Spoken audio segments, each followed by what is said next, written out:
할렐루야. 행복한 정시 기도 시간입니다. 성경은 미스테리라고 하는 단어를 많이 씁니다. 우리말로 하면 신비라고 하는 겁니다. 근데 성경에는 비밀이라는 말로 써 있지만 실은 미스테리라는 말은 신비입니다. 무엇이 신비냐? 하나님이 하시는 일이 다 신비야. 성삼위 하나님이 하시는 일이 다 미스테리입니다.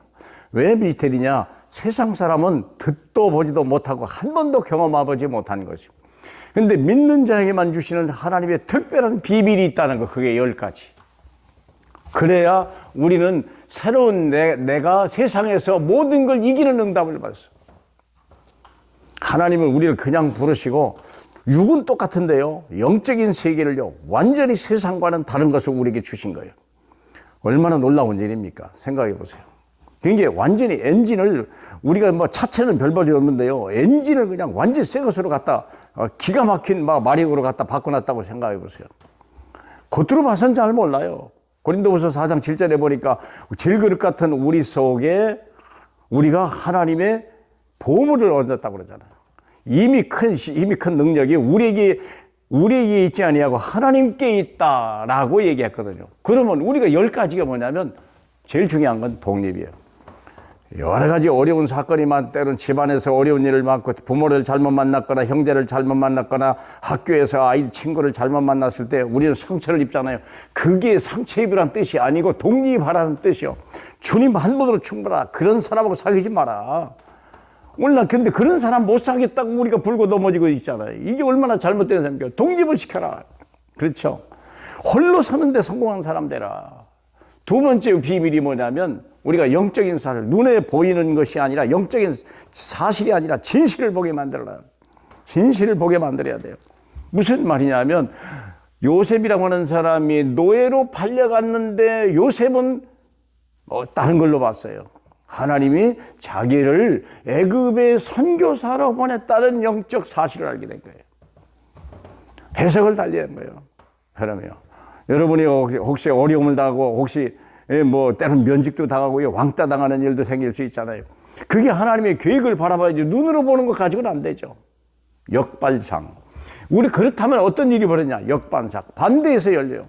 엘리베이터도 앞쪽에 탔는데 뒷문이 열리는 게 있더라니까. 그럼 마찬가지요. 그러면 바울이라고 하는 사람이요, 아시아로 가려고 했는데요, 그 문이 닫혔는데 낙심하지 않아서, 알고 보니까 마게도니아에서 우리를 와서 도우라. 하나님은 뒷문을 열어놓고 앞문을 닫았다 그러잖아요. 응? 내 치즈를 누가 가져갔냐라고 하는 짧은 글 있잖아요, 그 책에. 그게 뭐 내 치즈입니까? 내 치즈가 어디 있어, 사랑하는 여러분. 주인이 옮기는데 이 어리석은 쥐가 말하기를 내 치즈라고 했단 말이에요. 어림도 없는 소리. 착각을 해서 그래요. 그게 우리가 역발상을 잃어버리면요, 뭘 좀 잃어버렸다고 해서 낙심하고 자잖아요. 다 거의 그런 사람들이에요. 네 번째는요, 시너지가 있는 거예요. 한 가지 사건을 위해서 계속 응답의 역사가 일어나는 거예요. 바로 그런 경우, 시너지가 그렇다니까. 바울이 풍랑을 만났는데, 이게 어디로 가요? 시너지가 로마를 향하여. 또 하나의 시너지는 뭡니까? 이게 276명의 모든 사람들이 다 바울의 말이 어떻게 성취되는지를 보기 시작한 거예요. 거기서 끝났나요? 또 하나의 시너지는 뭡니까? 독사에 물렸는데요, 겨우 사는데 독사를 물렸는데요, 사람들이 다 저 사람이야말로 진짜 죄인이라더니 정말 죄인인가 보다 그랬는데, 떠나버리니까 아무렇지도 않은 거예요. 죽을 줄 알았는데 살은 거예요. 사람들이 놀래버렸잖아요, 그 바람에. 그래가지고 그게 문제가 돼가지고 거기 발단이 돼가지고 보블리오라고 하는 사람, 그 집에 아버지가 병들었는데요, 가서 고쳐버렸잖아요. 그래가지고 석 달 동안이나 이들을 재워주고 먹여주고 이런 하는, 그러니까 배가 떠날 때 막 터지도록 채워주고. 이게 시너지입니다, 사랑하는 여러분. 하나님의 역사를 보면 우리가 미리 보는 게 있어야 돼요. 위기 괜찮습니다. 그러면 위기를 통하여 하나님의 역사가 일어나요. 이사야 6장 이사야도 구루터기가 배임을 당할지라도 그것이 오히려 바벨론을 살리고 아수르를 살리는 하나님의 시작이라고 생각한다면, 그렇잖아요. 끝이 아닙니다. 엘리야는 로뎀나무에서 죽기를 했지만 하나님은 그때 시작했어요. 자기는 끝이라고 하는데, 천만의 위기는 기회예요. 싸우지 않고 이길 수 있는 능력이 하나님이 예비된 거예요. 뭐로 싸웁니까? 그러니까 우리가 엘리사 같은 경우도 아람 군대에 갔다가 이미 쳐들어간 사람 눈을 다 감기고 싸우지 않고 다시 벌렸다니까. 오히려 밥을 먹여서. 전쟁이 끝인 거 아닙니까? 사랑하는 여러분. 사울이라고 하는, 다윗은 사울과 한 번도 싸운 적이 없고, 다윗을 죽이려고도 하지 않았고, 하나님이 기름 부어 사온 자를 하나님이 한다는 걸 알았어요. 하나님의 절대 주권을 믿은 거예요. 하나님이 자기를 기름 부었을 때 그 기름 부음이 헛되지 않다는 걸 아는 거예요. 싸우지 않고 승리. 여러분, 이 믿음을 가지시기 바랍니다. 그래서 우리는 오직 예수예요. 그 집 한 번으로, 그분 한 번으로 충분해요. 그러면 우리는 유일성의 응답이 오고 재창조의 날이 오는 거예요. 붙들기만 하면 돼요. 유일성 재창조는 내가 할 일이 아니에요. 그러나 오직은 내가 할 일이에요. 오직 예수는. 그러면 우리는 어떻게 됩니까? 서밋. 우리는 세상을 살리기 위해서는 어쩔 수 없는 서밋이죠. 서밋. 얼마나 감사합니까? 이 서밋이 되기 위해서는 두 가지가 있죠. 반드시 복음화가 돼야 되고, 그리고 보좌화가 돼야 돼요. 복음화라고 하는 것은 아까 말한 대로 내가 이 반석에 내가 교회를 세우리라. 보좌화라는 말은 뭐냐? 너희가 내 이름으로 무엇이든지 하늘에서 매면 하늘에서 매일 것이요, 땅에서 무엇이 풀면 풀린다. 그게 보좌화예요. 그리하면 서밋이 되는 거예요. 어려운 거 하나도 없어요. 믿음대로 하면 돼요. 말씀대로 하면 돼요. 그러면 황무지가 옥토로 바꿔져가는 역사가 막 일어나요. 그럼요. 그래서 누굽니까?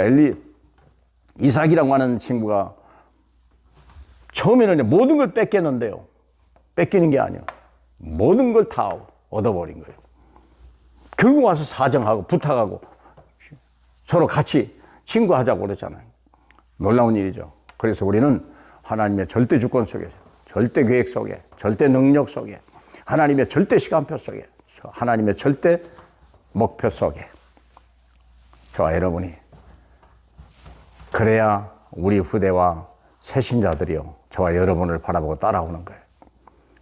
우리를 먼저 부르신 이유, 하나님의 10가지 비밀, 우리를 하여 싸우지 않고도 세상을 변화시키고 힘들지 않고도요, 우리가 흔들리지만 않는다면 하나님의 역사는 일어나는 겁니다. 오늘이 바로 저와 여러분이 새롭게 거듭나서 정말 새로운 날을 발견하는 그런 날이 되길 주님의 이름으로 축복합니다. 우리 하나님 아버지 감사합니다. 늘 우리를 새롭게 하시길 원하시는 우리 주님이요, 하나님 옛 것은 지나가 버리고 이제 보라 새 것이 되었다 말씀하신 주님, 오늘이 또 뭔가 새로워져 가는, 그래서 많은 사람들이 우리를 바라보고 그 예수를 믿을 수 있는 하나님의 증인으로 서기에 부끄러움이 없는 저희 되게 하옵소서. 예수님 이름으로 기도합니다. 아멘.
Mm-hmm.